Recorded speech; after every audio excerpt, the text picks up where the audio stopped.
এই বাংলাদেশে তো এমন কোনো ছেলে নাই যে পছন্দ করার মতো কেউ আছে। বাংলাদেশের সব সাইজ ট্রাই করা শেষ, তাই ওনার এখন পছন্দ বিদেশ। হাবিবি কাম টু উগান্ডা। আমার বয়ফ্রেন্ড গোল্ডের কিছু গিফট করে, তখন 10-12 লাখ টাকা। কি পরিমাণ চাপাবাজ ভাই! সে বলে বাংলাদেশের পোলা ভালো লাগে না, তাহলে সে বয়ফ্রেন্ড পাইলো কই?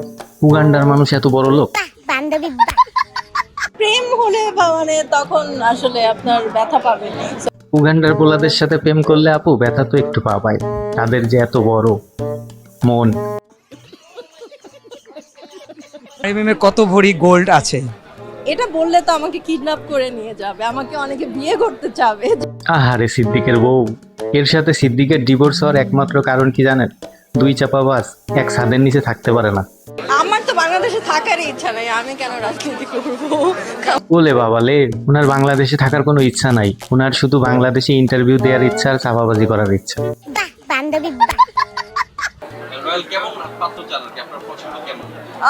নামাজ পড়বে, রোজা করবে, এখন হচ্ছে ইমানদার পোলা চাই, নামাজ পড়বে, রোজা রাখবে। আর উনি কেমনে ঘুরে বেড়ায় দেখুন। ওরে দেখলেই মানুষের ইমান নষ্ট হয়ে যায়, ও আবার ইমানদার পোলা চায়।